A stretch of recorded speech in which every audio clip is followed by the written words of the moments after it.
It's Darth Vader! Watch out! And he's got a lightsaber! It's Kenner's new Star Wars action figures, each sold separately. I've got you now, Ben Kenobi! With R2-D2 and C-3PO, there's even Chewbacca and Han Solo. Someone's coming, Chewie. Who's there? It's Princess Leia and Luke Skywalker! Now I know the Force is with us. R2-D2, Darth Vader, C-3PO, and other Kenner Star Wars action figures, each sold separately. Hey everybody, welcome back to Backlog Banter. I'm your boy Abram, joined as usual by Andrew, because we are here for yet another episode of My Star Wars Show. And today, we're talking all about the Star Wars toys of our childhood and the childhoods of the masses, I suppose, because we want to go from the Kenner figures to the Black Series. It's going to be a whole hullabaloo. But before we start, if you want to tell us about your favorite Star Wars toys, be sure to join our Discord link as usual, top of the description right down there. Like the video, subscribe to the channel, and ring the bell so you never miss the now back on schedule My Star Wars Show episodes, because these are now that Oscar season is finally fucking over. God damn, was that a long Oscar season? We can finally get back to Sunday recordings and then a week later Sunday posting. So every other Sunday, we're back to My Star Wars Show. Andrew, how you doing? I'm doing great. It's funny you mentioned the Oscar thing, because I saw you guys are doing the pre-Oscar predictions. Yes. And I went to the little chat and I was like, is there any Star Wars or video games at this Oscar? At these year's Oscars? And Tanner's like, does Free Guy count? And I'm like, I guess. I think that's the best we're gonna get. Now I don't like Free Guy one iota, so I'm not too happy about that. But there is a lightsaber in that movie, that is true. Oh, okay. So Andrew, we're gonna keep kind of casual here. We went to some super high level analysis last time for Star Wars Visions. People should go check that out if they haven't, because we made the official community ranking of all of the 9 Star Wars Visions episodes, which was a ton of fun. But today, we're in my wheelhouse for a minute. Last week, we were in Animeville for Andrew, and today, we're talking about Star Wars toys, because they actually, and I'm not sure if you know this, is how I first was introduced to Star Wars. Really? Yeah, I don't know exactly how these wound up in my possession, but I had a couple Star Wars figures, Kenner Star Wars figures, actually. I had Darth Vader and I was like a snowtrooper, and I had a Hoth rebel soldier. And I just seem to remember, I forget if I asked my mom or my dad, I was like, who are these people? And they said, oh, they're from Star Wars. I vaguely remember you mentioning this, like before we did our very first episode. I do remember that. Yeah, and so from there, Star Wars toys were always a big part of my experience. I have so many great memories of spending time with my cousins, setting up enormous Star Wars battles either outside or in our living rooms, going up the stairs. They're flying their ships up the stairs to get to the next part of the battle. Like that sort of imagination was so important to me. And of course, merchandising, famously very important to Star Wars. It was really merchandise. It was the Kenner toys and the lunchboxes and the t-shirts and everything that propelled Star Wars back in the Earth metal thing that I've been working on in the background. That is what propelled Star Wars and the beyond, of course, the incredible films to the ubiquity that it reached. We actually talked about this in one of my film classes. We're talking about how Star Wars, huge in the theaters, of course, right from when it dropped in '77, amazing 4-quadrant blockbuster appeal. But it was those first waves of Kenner toys that allowed everybody to be part of the Star Wars experience. You were allowed to see the movie or not. You could play with the toys, and ever since then, merchandise has been huge for the franchise. So Andrew, what's your relationship to Star Wars toys? So just because right now, because you mentioned the Kenner thing, I remember watching that documentary about I forget the documentary is called, but it's that main one that's on Disney Plus about the history of Star Wars and how, like, when Star Wars first came out, like there wasn't enough toys or whatever. So like people had to, I'm sure you've probably seen like the Toys That Made Us, right? On Netflix. There's a whole. I haven't. I should though. There's a whole thing about Star Wars on that, about the Star Wars toys and how like they did the smart thing where like people are going to want something for Christmas, but there's not enough toys, for Christmas. Yeah. So they did like the reserve, this little like diorama thing. You could buy a box and then they would just mail you the toys as the waves came out. So yeah, just a little tidbit thrown in there, a little tidbit. So funny enough, my history with toys, especially with Star Wars, is because, well, when I grew up, I was born in 1990, so there wasn't that many toys until right around leading up to Phantom Menace. Sure, yeah. And I remember that's when I first got I asked my parents, because I remember I vaguely remember, I think we were at a KB toy store, which doesn't exist anymore. I was like the early kind of like competitor Toys R Us. And I wanted the Lego Vulture droid. That's what it was. It was the cool. little Vulture droid from Phantom Menace, but in Lego form. And so I think Legos were a little bit cheaper back then. And I asked my parents were at the store and like, can I get this? They're like, okay, sure. So like the first Star Wars like toy or whatever that I ever had that was Star Wars related, that wasn't like a book or something. Because I did have a couple Star Wars books, but they're like little, like young, like the kinds you would get in the little Scholastic magazine at school kind of thing. Right. Sure. And so I took home the little Lego Vulture droid, followed the instructions. I was probably like, I want to say 8 or 9. Take the little instructions, put the little Vulture droid. And then after I put it together, I didn't do anything with it. I don't know what happened. I just lost it after that. But I know for a fact I assembled it. It even had like the thing where you like, you turn it to like walk around. It has like the ship mode, and then it has like the downward like walking kind of mode thing. So that was really dope. When I turned 12, that was right around when Attack of the Clones came out. And I got this two Lego Technics, which was like a Droidika and the Jango Fett. I think I put it in the Discord. I think you've seen them before. It's this giant Lego Droidika that actually rolled, but only rolled like a little bit before it popped open and stuff, like just like in the movies. So that was, I remember for 12-year-old me, that was a pain to put together because it wasn't just like regular Legos. There was like these long bendy wire ones too. And they were like kind of like essential to make it do like the little rolling thing. And so I remember 12-year-old me, not that clever, and I had to kind of follow the manual. And then I had that issue with Legos where like, how they label and they show you like what size Lego you're supposed to use. Yeah. And then when you look closer, you realize you're like a little like 2 studs off or something. Yeah. And I was like, I used the wrong ones. So I had to go back and like fix it and stuff. I remember that vividly because I was so frustrated. We're like, oh, I need the one that has the 12 studs. I use the one that has only the 10 studs. And I'm like, oh man, so I had to do it again. And then the Jango Fett one was dope because he had a little jetpack and actually like launches a missile. Yeah. So that was dope. Aside from that, I want to say right before Revenge of the Sith came out, my friends and my cousins, we all got the little toy lightsabers. You had to like extend, like you had to like, hold down the button and switch it out or whatever, like it would like pop out. I remember that was by far, even though I was a lot older, I was already like 14 or something, that was my favorite Star Wars toy I ever had was a lightsaber, because it was just whacking each other and trying to do like the little special like little flourishes. I think I mentioned to you when we were talking about our favorite lightsaber fights. Yeah. Yes. I would do the little Vader flourish thing where I would like disarm them, and like they were always like, how do you do that? And I'm like, it's like watching Empire Strikes Back, to the little flourish. But yeah, I think growing up for Star Wars toys, lightsabers for me were always like my favorite go-to. My cousin had that cool one where it was like I remember the packaging was like Obi-Wan or something, and it was like the ones where you clash them and they make noises. I don't know if you remember those. Yes, I do. But like that was the big way they advertised it. The commercials was like real sound effects, so like lightsaber clashes.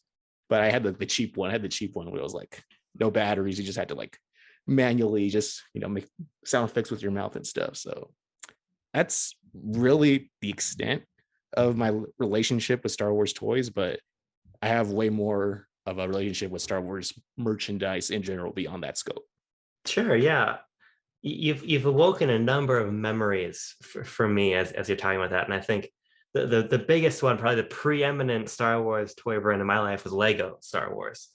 Now I was a huge Lego fan in general, but especially loved Lego Star Wars, and because I'm trying to think, there are several phases of Lego Star Wars that I was paying attention to, but there are 2 main ones. The first was Revenge of the Sith.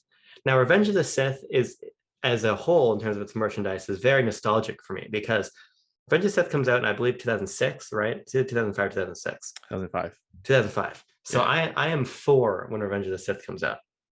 So you were 4, and I was like already in high school. That's funny to me. So I think the thing about it was I was like 5, 6 when that merchandise was still really popular. So I was kind of positioned right in the time when you weren't. You were already in high school. I was a little fucking kid, and this is my main exposure to Star Wars. Yeah, and so I can see that packaging in my head. Like I can remember the Burger King toys I would get that were like little tops. They were like you'd like they were like spinning tops, and there was like, you know, Darth Sidious, and you had Yoda and everybody, and it was Revenge of the Sith themed. I remember all of that. I remember the Darth Vader in flame packaging that all of the toys came in. But I especially remember the Legos. I remember getting a couple sets in particular. The one I think I remember most strongly is I had Grievous's wheel bike and Boga. That's dope. Yeah, and I that was one of them. And then the one I got, I remember it was like I did really well in school it was like preschool, so it didn't really matter. But I did really well in school or something, and my parents got me one of the big clone troop transports. Okay. The turbo tanks, I believe they were called. And that was a huge set. And I remember I can still see the Vader packaging and everything. So that was one phase of Star Wars Legos that I was really into because I grew up with it. But then the one that I was even more cognizant of was Clone Wars era sets. Because you got to remember, I was growing up in the height of the Clone Wars. That was the dominant Star Wars media at the time. You're a veteran of the Clone Wars. Yes, I was. And there was so much in terms of toys, because that show is just ripe for toy creation. Now they got a ton of toys out of all of Star Wars, but there was Clone Wars stuff everywhere when I was growing up. And I remember those sets so fondly, and I spent so much time not only building those, but my cousin and I would make our own like custom ships, and we'd even like customize the clone minifigures. We would draw on them with Sharpies to make our own clones and everything. That's cool. Cool. So those toys, you want to talk about imagination in Star Wars toys. Lego gives you the tools to do whatever the hell you want with. Absolutely. So that was huge. I loved Lego, but I also don't think I had any concept of really the value of Lego, because I would play with them, I would break them, I didn't give a hoot about them, pardon my language. But here I am as an adult, a 21-year-old man, and I think to myself, I want to build another Lego set. Or use the Lego movie, the Craggle. Yes. And so I'm not sure if it was always this way, but Legos are really expensive now. No, yeah. I remember. So even back then, even when you were like 4, I was in high school. I remember. What was I training? Was it Lego Star Wars? It was Lego Oh, you know what it was? I think it was that brief period when I was into Lego Harry Potter stuff. Very briefly. I had those too. Very briefly, because I kind of fell out of Harry Potter around book 6. I actually don't know what happens after that, because I just grew out of it. It sounds pessimistic, but I just kind of fell out of it. It just didn't appeal to me anymore. And I remember because I think right around when they started doing the Star Wars stuff, Lego started doing the licenses for like the big media, big IPs and stuff, because they had to compete with like all these new, Mega Bloks and all these other ones that were popping up.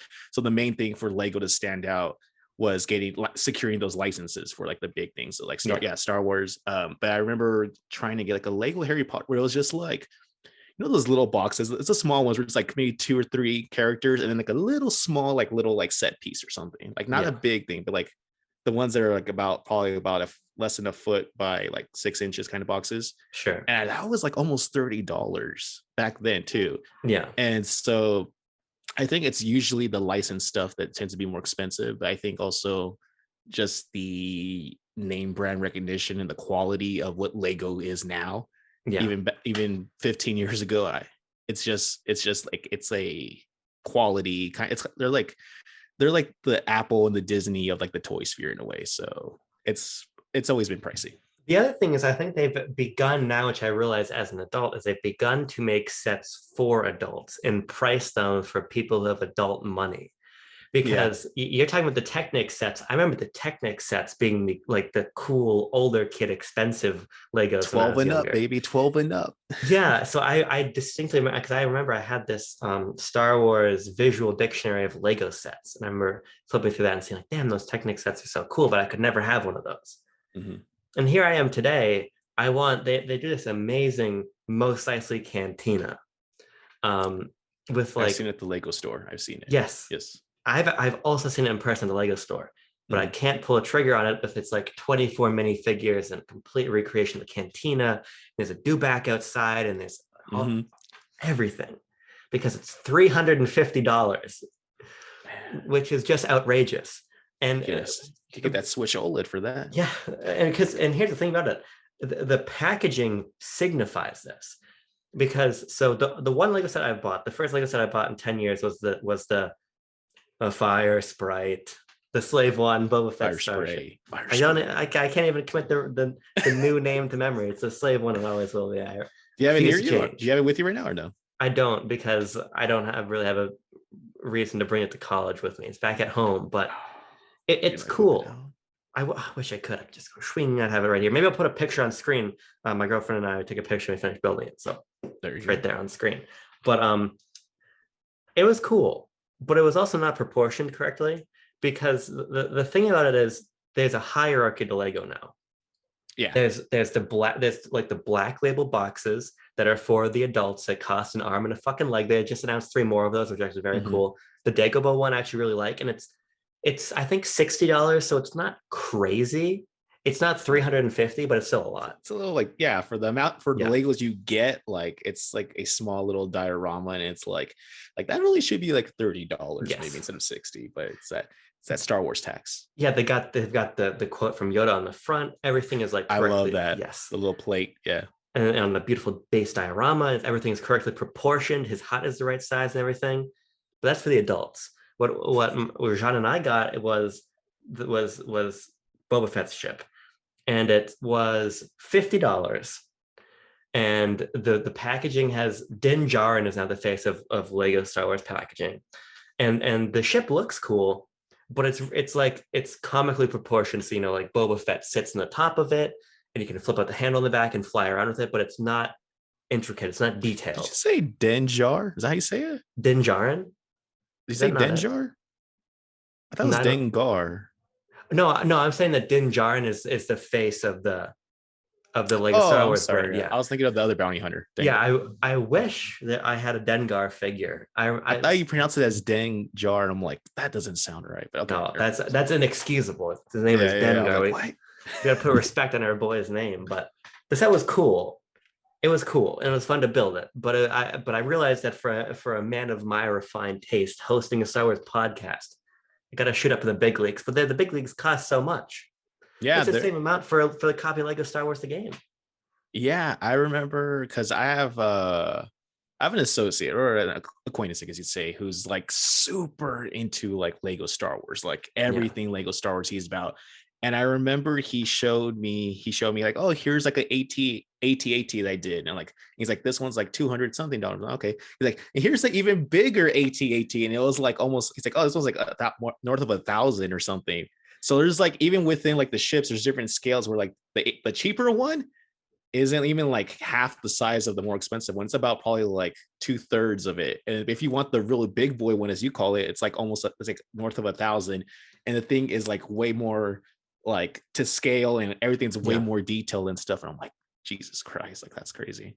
Yeah, the Millennium Falcon, which is the golden goose. I was at the Lego store for the first time in my life, in Providence, Rhode Island. First of all, a terrible shopping experience because they are only letting a certain number of people in at a time because of COVID, which is smart. But you end up literally, I was standing in a line with a bunch of like 4 and 5-year-olds and their parents for 10 minutes to get into the store, only to be laughed at by the price of the items on the shelf, like this Millennium Falcon, which was either $850 or $950, which is just outrageous. But if you want that detail to scale stuff, you gotta, as your friend's doing, shell out the big bucks for them. But I can't do that. But that's Lego Star Wars. That's one pillar of the Star Wars toy experience. Yeah, just one corner of it. Yeah. I think that the pillar that's probably the most ubiquitous are just Star Wars action figures. Now, did you have any experience with Star Wars action figures growing up? As you started talking, after I finished my initial bit in the beginning, it started coming back to me like, oh, that's right. Like I did have family members because I think once you turn 18, like birthdays are not as like a big of a deal. Yeah. But I remember as a kid, like every year when I would have a birthday, I would get a few like toys. And I remember for some reason, my uncle, God bless him, when I turned, I think 10 or 11, he got me, they used to have these weird Star Wars toys that had, I think it's called like VTech or something. Oh, like that. yes. Do you remember these, Abram? I do. So like it was like a little bass thing that made sounds, and then you would swap in different characters and they would make different sounds. And he got me like the most boring one, which was just Senator Palpatine.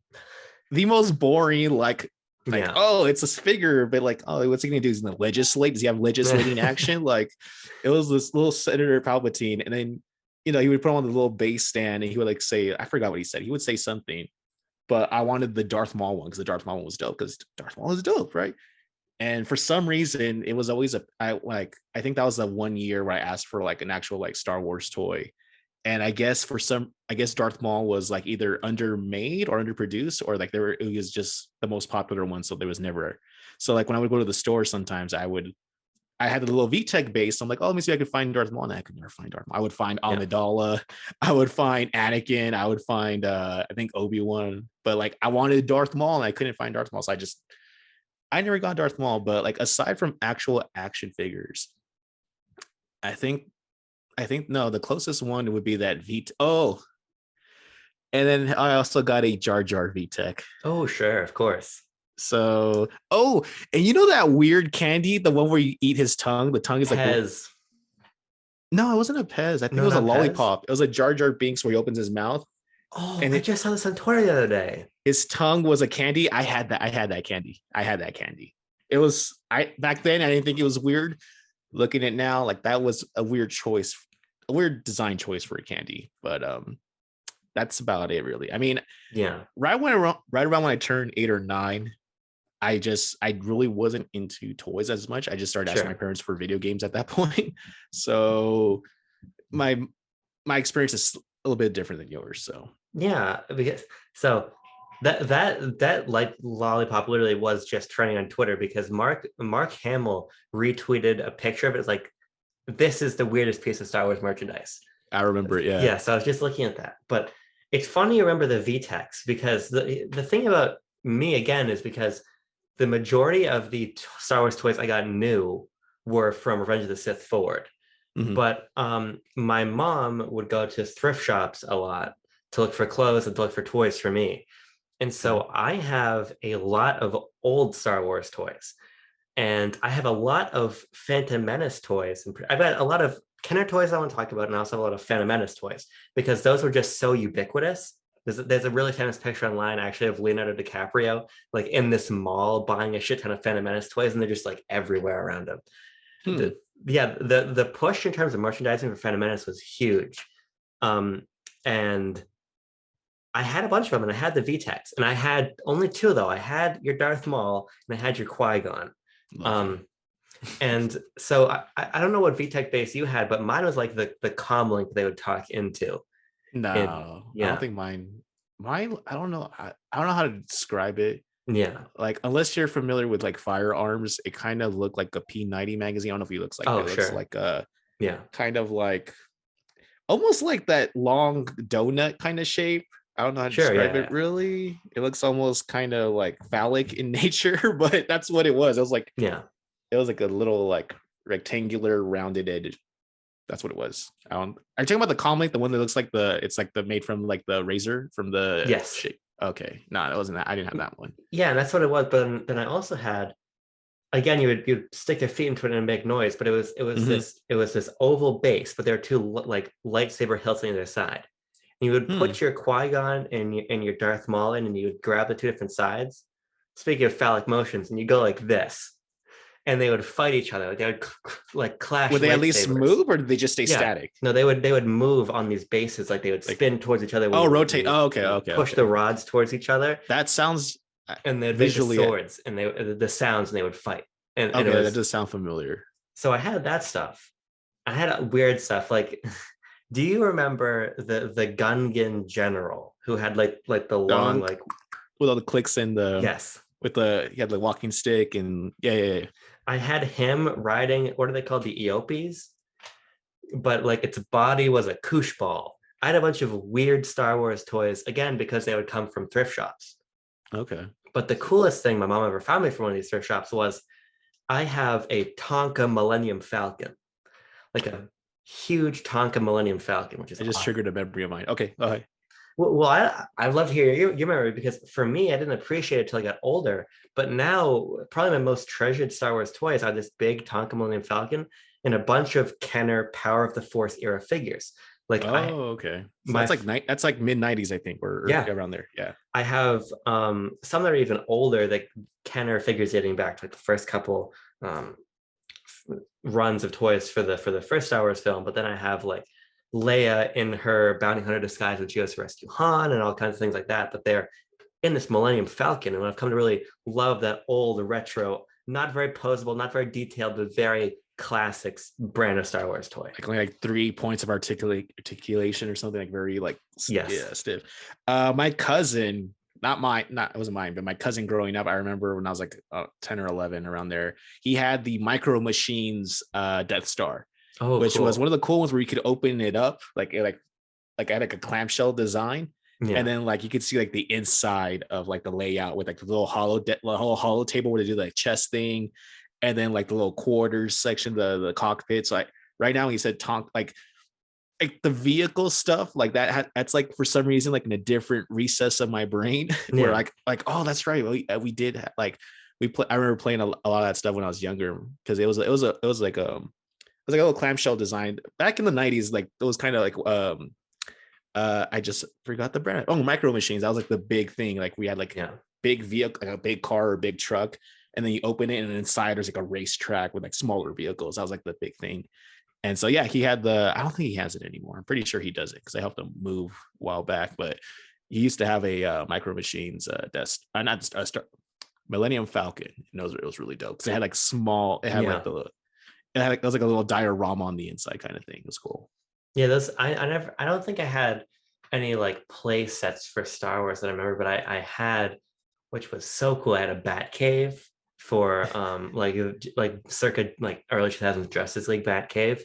Okay. But then I also had the was it like the one that gets like recycled for every movie? Have you seen that? I don't know. I don't think I've seen that one. Okay. There's like an image online where it's the Bat Cave, but it's the exact same layout, the exact same, and they just kind of reskinned it for every like all of the Schumacher and all like all those Batman really all those movies. They would just do the exact same playset and just change the colors of a few things. So I was wondering if maybe it was one of those. I don't think it was, but the other one, I also had 2 TMNT play sets, which were awesome. First of all, I had their van from I think the 2007 movie, and you put them in there and it would shoot sewer lids, which I thought was really cool. Little manhole covers. Yeah.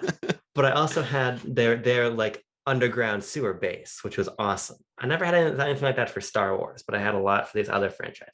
That's Star Wars tax, Abram. I know, that's Star Wars tax.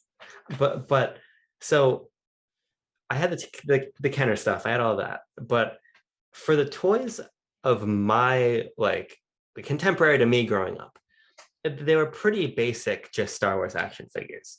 You know, they made like Anakin and Obi-Wan, and you'd squeeze their legs together and they'd swing their arm to slash their lightsaber back and forth. That's about as exciting as it got. It was just regular, probably $10 action figures that my mom bought me whenever I'd beg her to when we go shopping or whatever.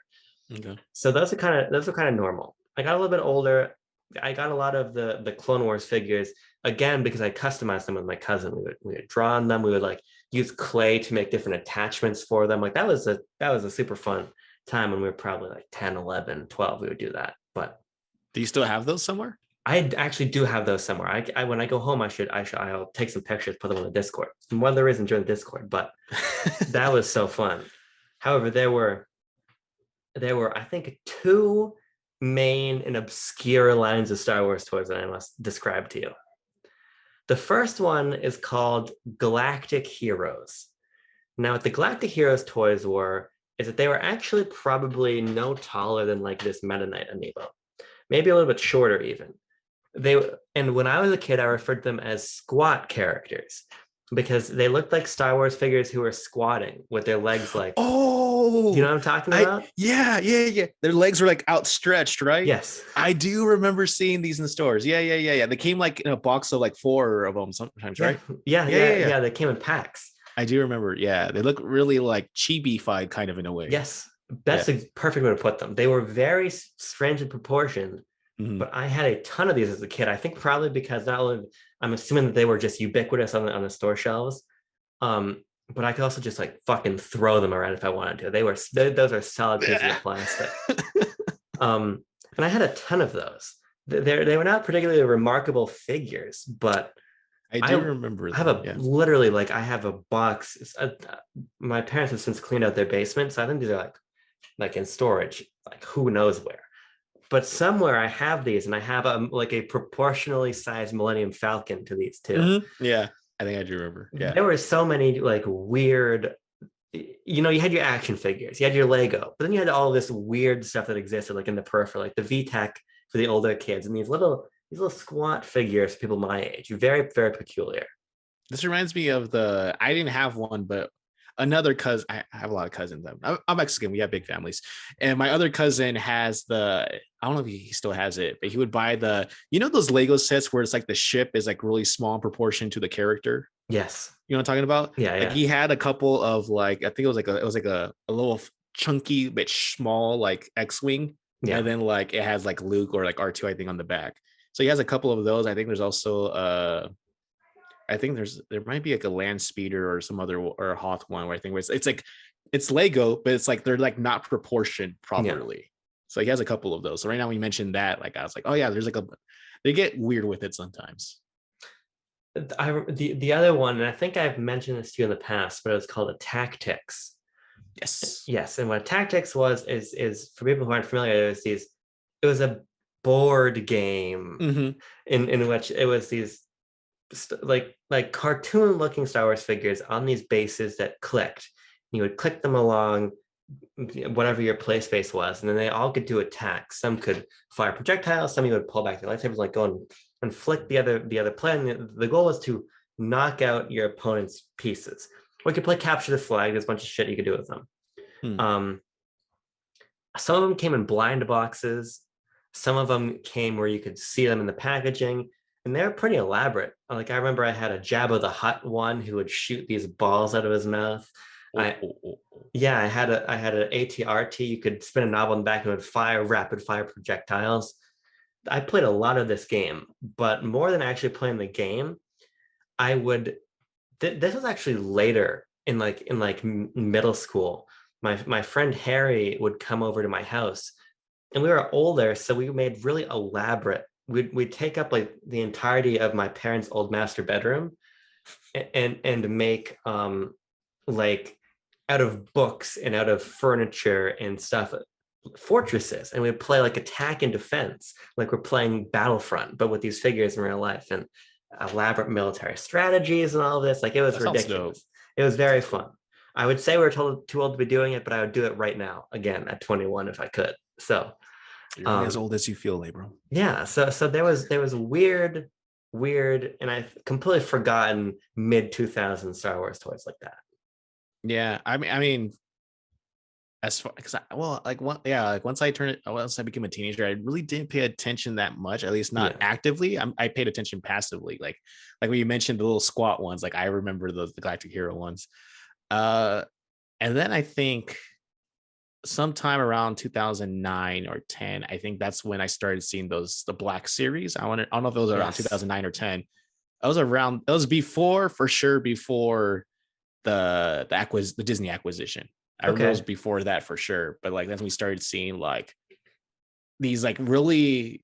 I think these were aimed for like an older generation, because they're not meant to be. They're very like detailed. They're tall. Yeah.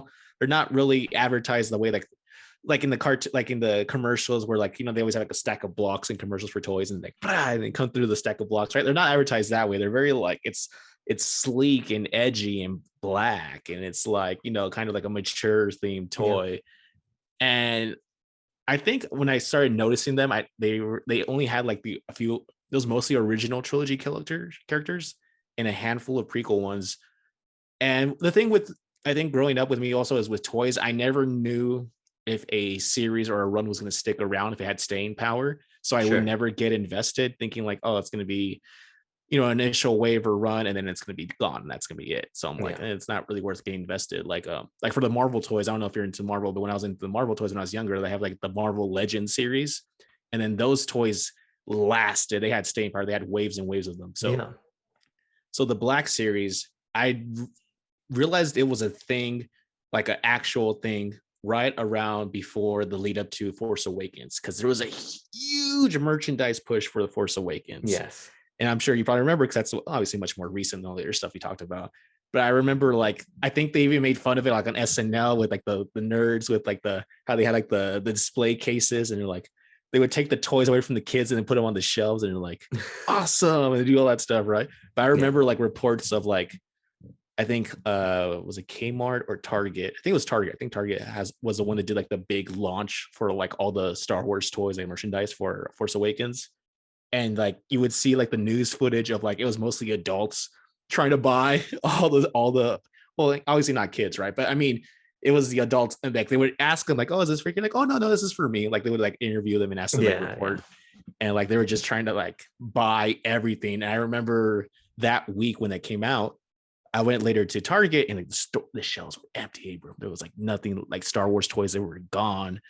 And so it was like, because it's more recent, like we're much more aware, especially with like video games and stuff, like we're aware of like the secondary market and people who, scalpers and stuff. So like when I think of Star Wars toys, I think of the Force Awakens like hysteria and stuff. So, but did you ever get into the Black Series? Because I didn't. I felt like it's too late for me. Yeah. So I hear the thing about the Black Series is that they look awesome. Mm-hmm. And the other thing of the Black Series is that they do not just do the figures that are relevant right now.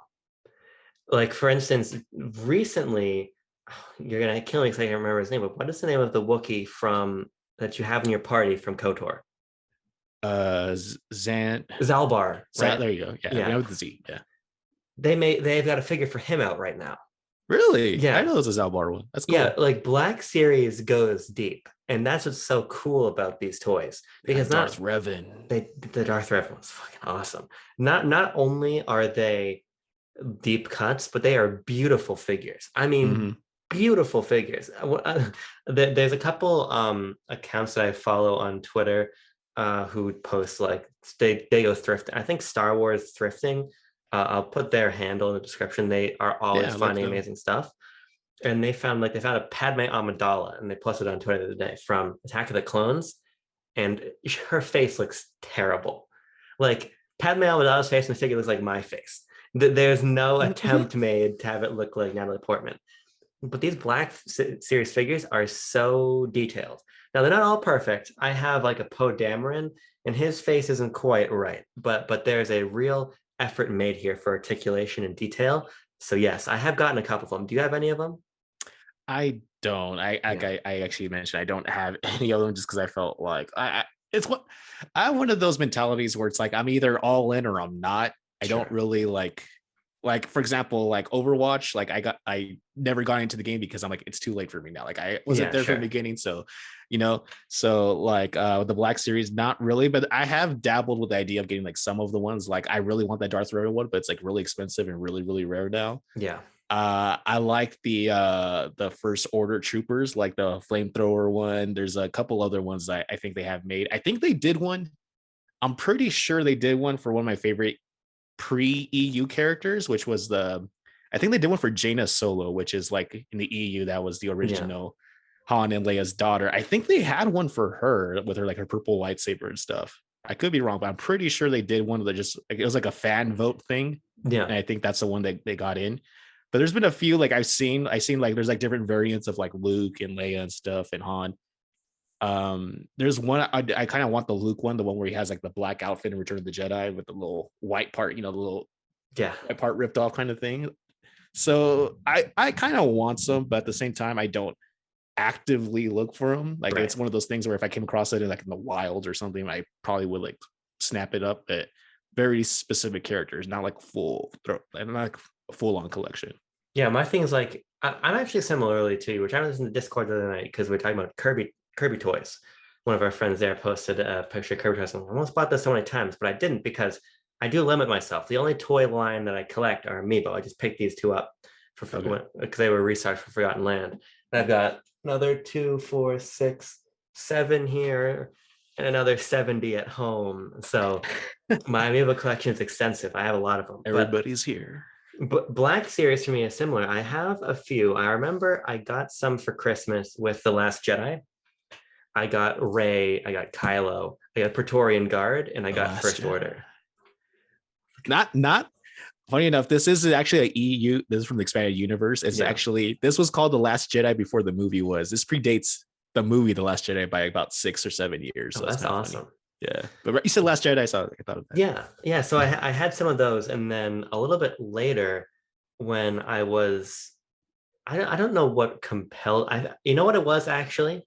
It was when I started my Star Wars show for the first time. And I was like, these are going to be highly edited, super short, like not video essays, but that's just essentially what the show is going to be originally. And there's one of these. You can go find it. It's for The Force Unleashed. It's got a very cringy intro.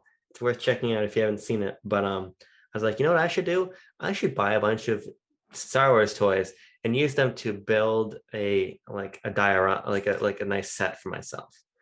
Now that was, of course, horse shit. So I could just buy Star Wars figures and feel like there's a reason to buy them. But nonetheless, I was like, this is a fine mental gymnastic to do to buy some Star Wars toys. And I bought two. I bought Mando, which is an awesome figure, and I bought Hera Syndulla because they have a full Rebels run, which is awesome. And so I have these. What is that like? I think I got like 5, 6 Star Wars Black Series figures, and again, they are beautiful. But they are also expensive. Even if you're not getting them scalped, they are like $20, $30 figures. They're not children's figures, because whenever I'm in Target, what have you, I will just walk through the toy aisle to see what they have. Mm-hmm. And it's always just like junk, but they're also like 3.5-inch Star Wars figures, more in line with what I was playing with when I was a kid. Mm-hmm. These are for the men in the room, the cool Star Wars Black Series figures. But again, I'm like you. I would, if I'm gonna go for it, I'm gonna go for it. But I can't justify going for a Black Series collection because, but they are very cool. So Andrew, that brings us, I think, to the personal discussion of Star Wars toys, and I think what I want to transition into to close up the episode, the last thing I want to talk about is just sort of the cultural importance of Star Wars merchandise, and I really think that it's so vital to have important, like beautiful, or at least ubiquitous Star Wars toys out in the wild. Like as you were saying with the Force Awakens, for me, Star Wars exists as this humongous cultural event, and I really do think the toys are an incredibly important part of that. What do you think about kind of the importance of these figures in the shelves when new films come out and just keep the franchise alive in those down periods? Do you think the toys are that important?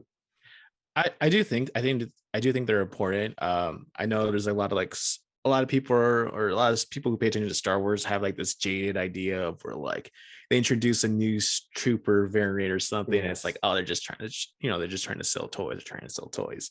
And then that part of that actually does go back a little bit to like, if you're familiar with the history of George Lucas, where like he owned, like, even though he didn't own like all the rights to like when he did like the first Star Wars and stuff, like I forgot what exactly the deal was, but it was basically like his major investment was pretty much the toys. Like that's where his royalties came from, were the toys more than anything else. It was the toys more than the movies themselves or anything else.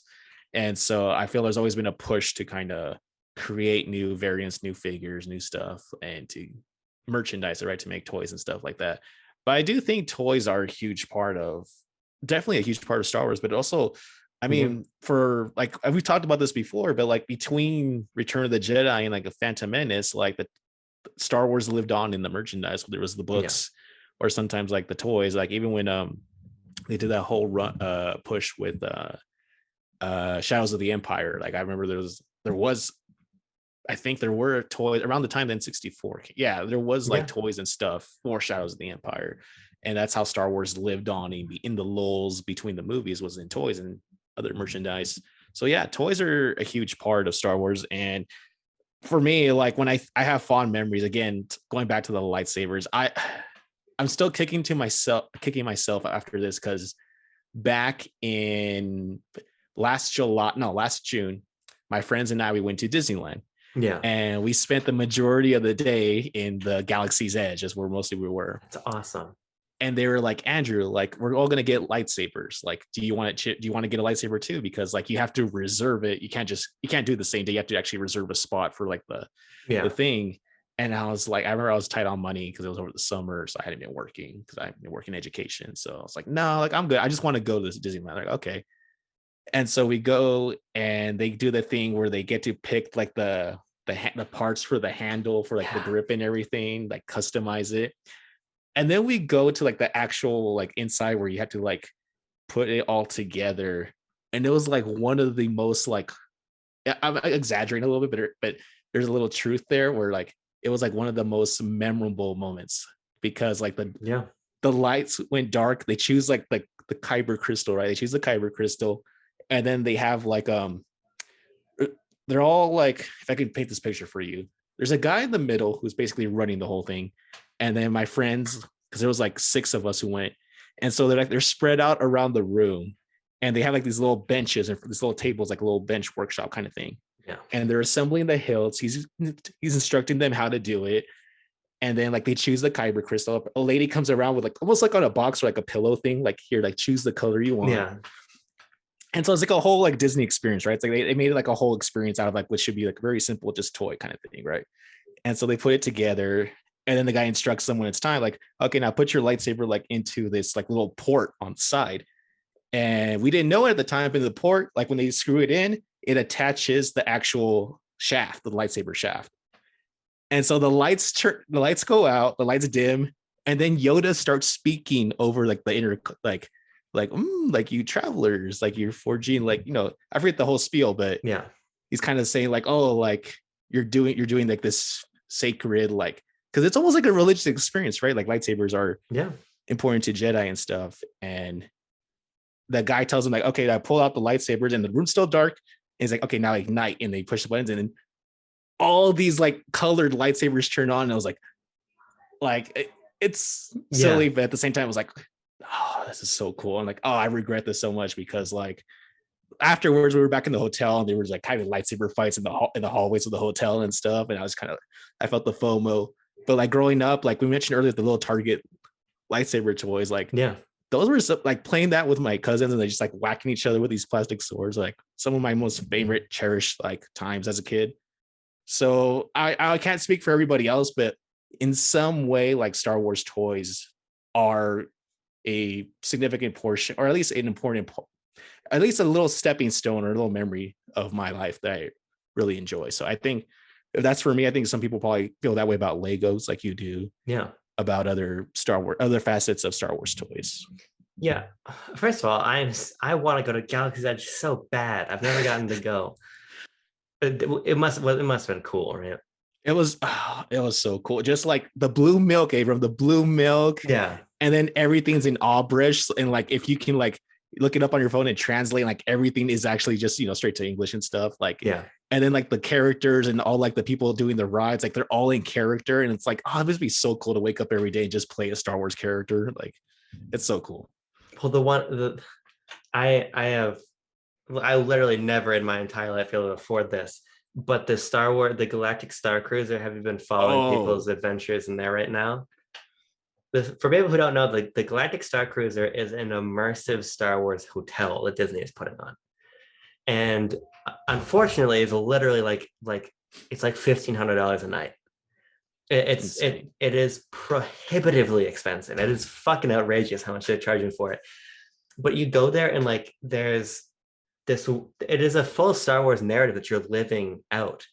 You like people will get put in jail. Like the First Order troopers will come and put you in jail. The captain of the ship is this brand new Star Wars character, and she's out on the command deck when you're eating, and she's talking to you and everything. And there's characters roaming around. You go to lightsaber training, all this stuff. Like Disney's onto something here with the themed parks. Now it took them a long time because between Pandora and the relative lateness of the acquisition compared to when they were looking to expand the parks, like Galaxy's Edge came probably later than it should have. But between that and especially Galactic Star Cruiser, like, oh man, I wish I could go so bad. I think didn't they just announce there's like a elderly retirement center that's also like like I think no, it's not Star Wars, but it's Disney. Like, oh really? Yeah, it's like a very with like the actual characters and stuff, but it's like an elderly retirement like home kind of thing. Yeah. Resort, some kind of elderly resort or something. Oh yes, well, like you can live at Disney effectively for the rest of your life, which is wild. If I do that on a Star Wars hotel in space, sure, maybe I'll consider it. But I think you're totally right. For me, Star Wars toys always came back to the heart of what kept Star Wars alive, which was imagination. Like I spent so long with my friends setting up just incredibly elaborate stories that we're going through, because we would basically never like redo the Battle of Hoth or something. It was always, here are the toys that I have. No, this didn't happen in the movies. None of these people really saw each other, but so this is what's going to happen in my living room. And like, that's a spirit of Star Wars I think is so important. And it's not the same when you're in your 20s or later and you're buying Black Series figures to put on your shelf. But the core of the toys for kids is I think a way to keep that spark alive. And that's so special. And I don't think that's really captured by anything else. Even the video games, of course, like those are still tailored experiences. With the toys, anything can happen. And I think that's so cool and that's so fun. And I have so many amazing memories of that being what Star Wars was for a long time. You're absolutely right, Abram. Because this is tangentially related. Where you grew up, did it ever snow? Oh yeah, I'm from Maine. We got like feet of snow every winter. Yeah. Okay. Did you? This is the only reason I growing up as a kid, I wanted to like living in Southern California. Doesn't really snow. Well, it snows where I live now in Southern California because I'm higher elevation now. But growing up as a kid, I always wanted to snow just so that I could recreate the Battle of Hoth, Abram. It's such a silly thing, but growing up as a kid, I'm like, I wish it would snow so I could go out and like I didn't have that many Star Wars stories, obviously, but I wanted to kind of imagine like, because my touchstone for when I think of snow, even now, which is weird, is I think of Hoth. I think of just freezing out there, and so I'm like, did you ever like take your toys outside?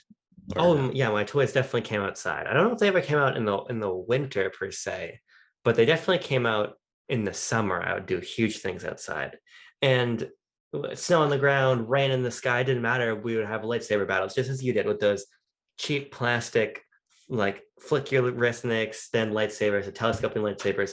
We do that all the time. The other thing I had, which I didn't appreciate well enough as a kid, but I came to end up really liking it, was called like Build a Blaster or something. It was basically a DC-17 clone blaster, but it came apart in like 5 pieces. And you could reassemble it to make different blasters out of it. Okay. And so I would run around my yard pretending to be Captain Rex, shooting at battle droids, because I lived I had a very big yard because we lived in a very rural part of Maine, and my dad has an excavation company. And so my house was here. We had a big dirt road that led up to the other property we owned, and he kept all of his equipment up there. So I had a lot of land to play with. Okay. And so like I would hide behind his trucks and behind the trees and like, droid's over here and I got to get him. And I'd pop out with my blaster and there'd be no one there. And it'd either be me and my cousin or just me by myself after school. So there's a lot of play pretend outside too, for sure. Yeah, that makes sense. Is that why you're excited about Lego Star Wars? I'm excited about Lego Star Wars just because it's so much more than just a Lego game now. Like this literally just looks like a third-person action game. It's crazy. Collect-a-thon. Are you going to buy it, by the way? I am. I'm definitely buying it. Just because one of my favorite things about the Lego Star Wars games is where you can, once you complete the level, you like unlock all the characters from that level, and then getting to replay that level as whoever you want. So like I would go back and do everything with Kit Fisto because I love Kit Fisto, or as the Magna Guards because I love like their design with the little stuff. So yeah, I love these games. Lego Star Wars 1, I played a ton of that on PS2. Now I got Battlefront 2 after that, but I actually didn't understand how to play Battlefront 2 because I was too young. So I just keep playing Lego Star Wars. Battlefront 2 didn't make sense to me until many years later. So those games are super important to me. There were some of the few games I actually played with my parents because they didn't play a lot of video games, but they loved the Lego games. So we'd play a ton of that, a ton of the second one, even more of the complete saga on Wii. Did you ever play the Clone Wars one too? No, but you just unlocked another memory I had right now. We said playing with your parents. Not with my parents, but I have an uncle. He's a lot older now. He's like in his 60s. I have an uncle who, growing up, he was like one of my other like major touchstones for Star Wars, because this was the rich uncle who was like really into Star Wars and stuff. And so like I remember when they did the 1990, I think it was 1997 or maybe it was 98 re-release of the original trilogy in theaters. Yeah, where they had like the overly powerful THX blasting. Because I remember we watched A New Hope. I already seen it at home as a kid, but I also saw it like later, like a year or so after that. And I just remember way too loud for any kids' eardrums, way too loud back then. But they released like these limited edition, like kind of like nickel plated minifigures of all the ships. And so like I remember I knew what a Millennium Falcon was because of my uncle, where I was like, I think I called it a Death Star. I called it something. He's like, no. He's like, no, Andrew. He's like, no, Andy. He called me Andy. He's like, no, Andy. That's the Millennium Falcon. I'm like, oh, okay. He's like, yeah, this is Han Solo's ship. And so like he like had, because he was like kind of, back then they did promotions for movies where like they would have merchandise, like actual like minifigures stuff you could buy. And so I remember he was a big Star Wars fan, so he bought like all the little stuff they sold at the theater, and like he had like the buckets and like the special drink cups and all that stuff, but he had like these little mini like nickel plated, they were like chrome or something, like little like ships. And so I remember him telling me like, because in the movie like they do tell you like what the things are called, but like I don't remember if they recall TIE fighters in A New Hope. I don't remember if they do. They might. I don't know if they do. I don't think they do, but he would tell. I remember he would tell me when I was a kid, like, oh, like this is a Millennium Falcon, like this is the TIE fighter. And so like he's talking about your parent, like playing with your parents, like not my parents exactly, but my dad's uncle. Like I remember him telling me, like kind of guiding me like through Star Wars, like this is what this is. And he had a book. He had a book of like it was like those like not the directors, we call them like when they do like the thing where they have like the blueprints and the layouts of the ships. Oh sure, yeah. You're like dissect them kind of in a way, you know, the art like side panel kind of stuff. And I remember as a kid he would show me like, because he had kids but they were much older, and like I don't think they humored him back then. So he would like talk to me, and like he loves Star Wars, like he's still around, and so he would like show me like, oh, like the directory and stuff, and I would just like flip through the pages, and like, so you mentioned in that, I'm like, oh yeah, I did have another touchstone for Star Wars. Your thing about, because my parents liked Star Wars because I liked Star Wars, and so like they would kind of oblige me and get me the toys and like take me to the movies and stuff, but it was never really their thing. In fact, other than my cousin got two cousins who are both big into Star Wars. One was the same age as me, they're a couple years younger, but no one really older, I don't think. But what you said there about like merchandise you buy at the movie theater and stuff made me think of one last point that I want to touch on, because I don't think we get to talk about this anywhere else. I want to talk about just weird non-toy Star Wars merchandise. Okay. Because there's a lot of this stuff too. You want to talk about toys being ubiquitous. There's just a whole other level of just things that say Star Wars on it. So are there any things like that stick out to you in your mind? Absolutely. Even though I wasn't really into Star Wars toys, anything that I ever had to buy, I think up until like high school, if there is a Star Wars version of that thing or a Star Wars skin version of that thing, I would buy it. I remember the first time I ever had a watch as a kid, I was like 10 years old. I had the Darth Maul watch from Taco Bell, because they were doing that promotional tie-in. And so like, this was back, they don't really do this as much now, but fast food places they would strike these weird like merchandising deals with movies and stuff. Like I remember Godzilla had like some kind of like promotion with Taco Bell. Batman, you've probably seen the glasses, the cups from like McDonald's and stuff. But when I was a kid, I remember I don't know if they did it for other places, but Taco Bell did a thing with Star Wars where like there was like 6 different watches. They were all Star Wars themed. There was a Darth Maul one. There was an Anakin one. I remember the Anakin one because that was like the very common one.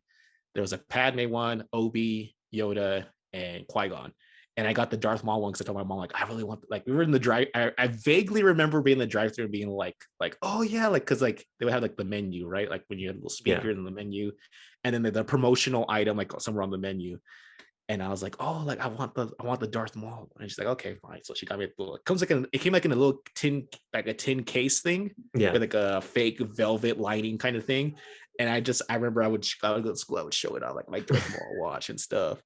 And I think because I was really bad with stuff, like I didn't take care of my stuff growing up that much. So I think I had it for like a month before I broke it or lost it. But and my mom was pissed. But I had a Darth Maul watch. Believe it or not, Abram, like you either think this is really cool or really stupid. My high school exit exam had a written portion where you had to write an essay. Yeah. And the portion asked about, it was kind of like a freestyle, but it was like, what is like write a page about something that's important to you.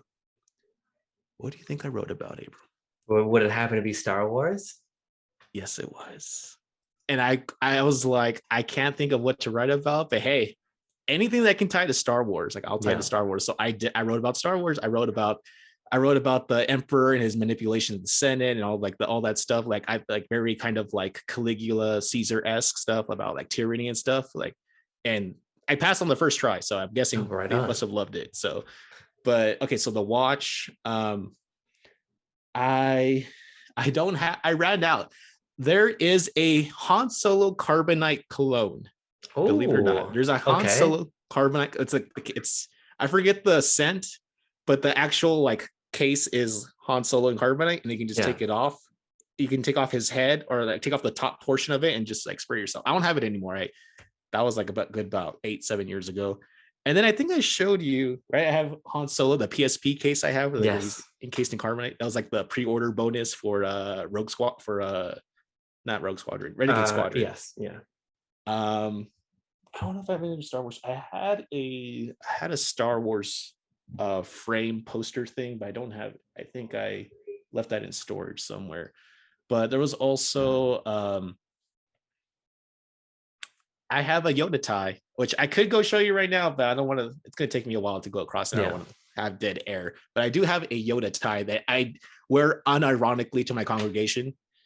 And like sometimes people will look really closely because it's one of I love the kind of stuff that's where it's subtle or only like people who really pay attention will get the thing. And so like it's just a blue tie with little green like kind of it's like a pattern of little green like triangles. But then you zoom in and look closely and they're all little Yoda heads. Oh, that's awesome. So I do have like Star Wars stuff. It's just not strictly toys because you see I fell off with toys, but I do have like clothing. I have the beanie, the Boba Fett, and the shirt, and like I'm blanking off if there's any others. I know I have more stuff. It's just that I have like foggy memory. I'm trying to think. But there's other weird Star Wars memorabilia. That's all I got right now. Well, you think because you unlocked again for me many other things I've forgotten about.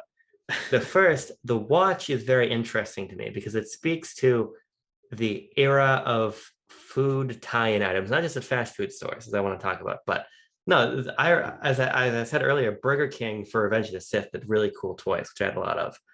And then later, I think it must have been for the Clone Wars show, McDonald's had toys again. They're like bobbleheads of various characters in their ships. Yes, I remember those. I do remember those with the Anakin with the oversized head. Yeah, I had those, which I liked a lot.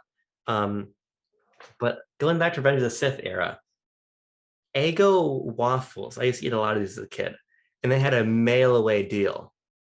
So Go ahead. See, I got a plate. It was really shitty when it finally arrived in the mail because you had to send in a little like proof of purchase. Yeah, and it took forever, but I got this plate. I forgot about those. I missed those. And it was a golden plate made out of plastic. By the way, you could never eat off of this or anything, but it was made out of plastic, and it had like a lenticular center, and it was Darth Vader, and if you turned it, it was Anakin. Darth Vader, Anakin. So I had that, which I really liked. The uncle I mentioned earlier, he had one of those I don't know what they call it. It's like a box thing with like a mirror in the middle. So like on one side is it'll do like a mirror image of a character on one side. It had Luke on one side and Darth Vader on the other side. But like you couldn't look at it directly down the middle. So when you flip it and it would look like Luke's head took up the entire box.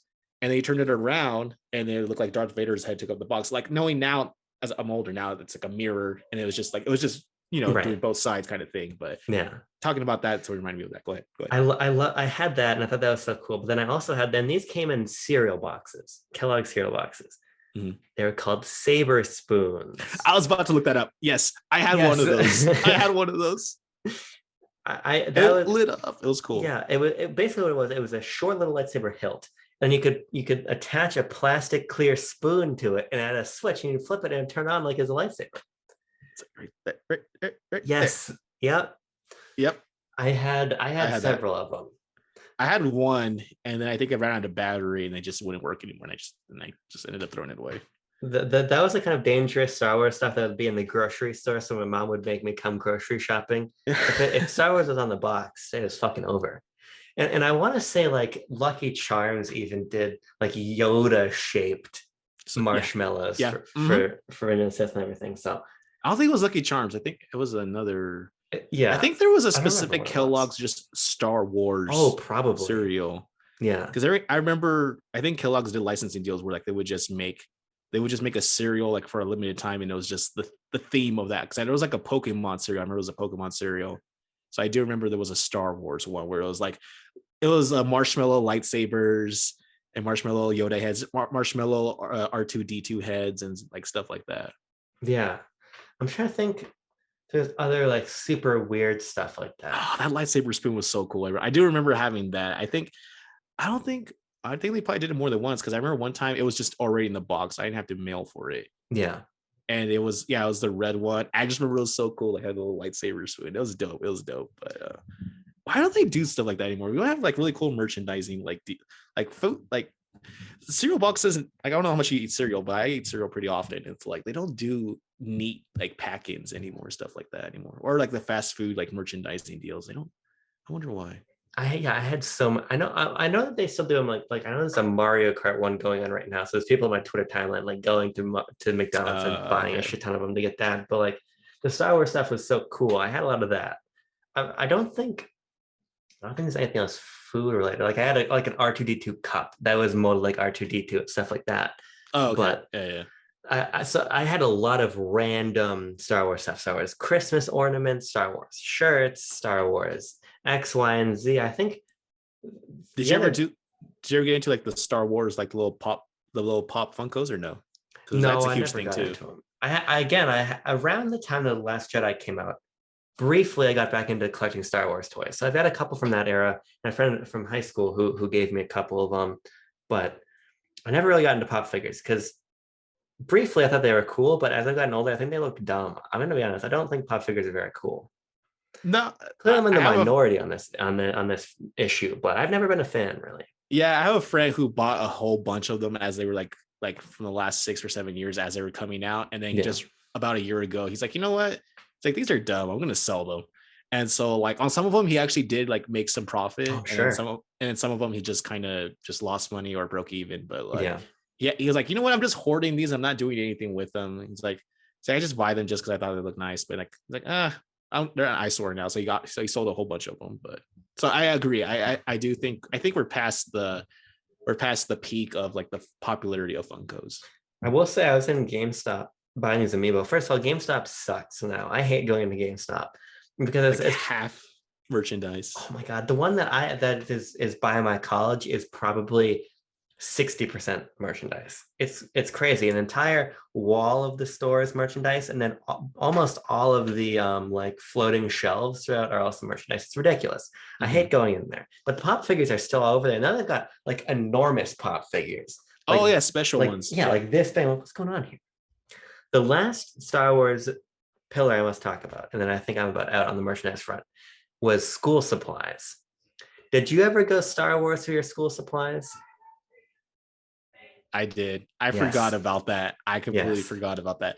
I remember when I was in elementary, I was in 4th grade, and they one of like the easiest things to get. So like, I don't know if I'm sure they still did this when you were a kid, but like we had to sometimes to fund a field trip, you would have to do like these little fundraiser things where like they basically turn you into a little sales agent. Yes. And they give you a catalog of just a bunch of useless crap to sell. And every now, like for every like little tiers or little markets, or not markets, like little I don't know what you would call them, but like little checkpoints, I guess you can call them, you would get something special. And I remember like just for selling like 2 things, you would get a Star Wars binder. And so when I was in 4th grade, I got like a Star Wars binder. And I remember that the front was like a blueprint / schematics of the Millennium Falcon. And then on the back side, it was C-3PO's, just C-3PO's head for some reason. And on the inside of the binder, there was like dialogue lines from the movie, like on the inside of the binder. So I did have that. I remember I had that binder, lasted me probably until late middle school, because Star Wars was always cool. It never went out of fashion. So I had that until like middle school. And then I think it fell apart just through use and stuff. I'm trying to think of beyond.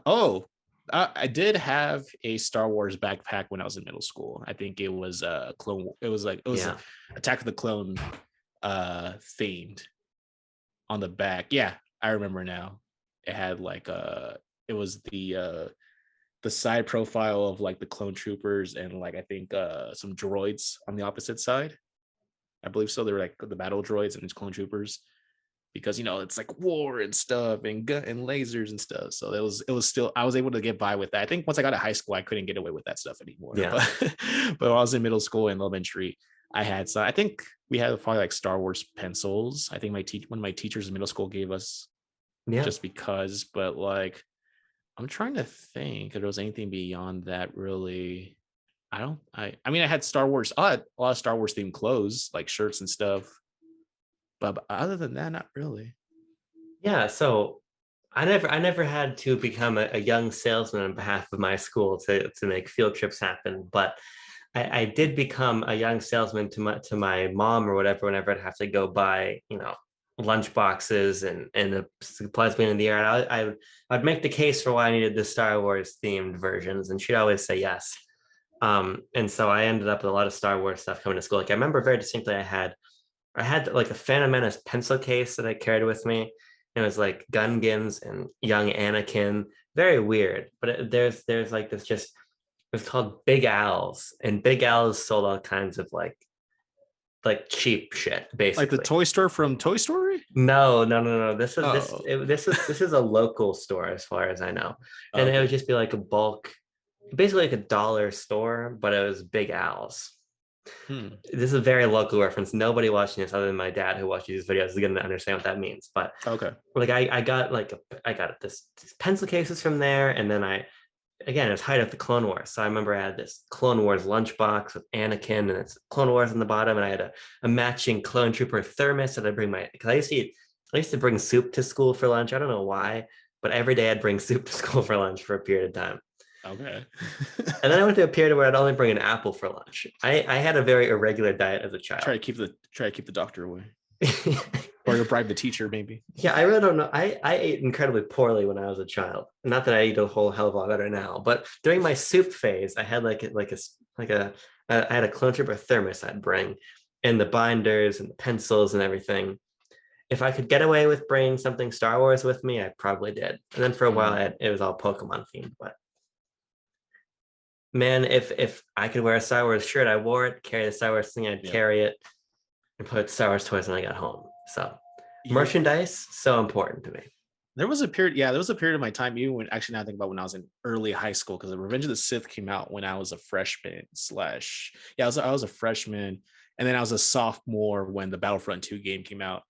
And I remember for a period of time, like it's one of those things where you look back and kind of like a little cringe, just a little bit. And I just remember like I was so into Star Wars to the point where like whenever we had a conversation in my history class, because my teacher was also a Star Wars nerd, my history teacher specifically, he was also a Star Wars nerd. And whenever like there was something relevant to history they were talking about, they also had a parallel in Star Wars, I would like raise my hand and mention it. Like I remember we were talking about the Civil War in my sophomore year, and I was like, this is just like when the Separatists and the Confederacy of Independent Systems and then the Republic. And I was like, and my friends like who were like into, they're kind of in on the joke. They would sometimes kind of just groan because like, oh, that's Andrew's doing his thing and stuff. But like my teacher loved that though, because like as educators, they love that stuff where you can like tie it to something that's relevant to the kids and stuff. So he would love it, but everybody else in the class would kind of just groan. But I'm like, it's true, like it's applicable. So like I was like, that was like my peak like Star Wars phase when I was in. Sure. But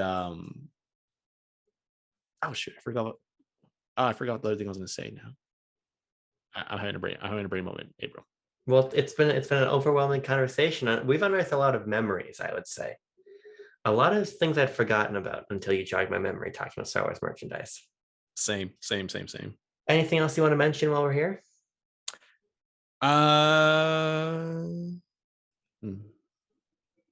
Is it time now? I don't know. I think so. May the Force be with you.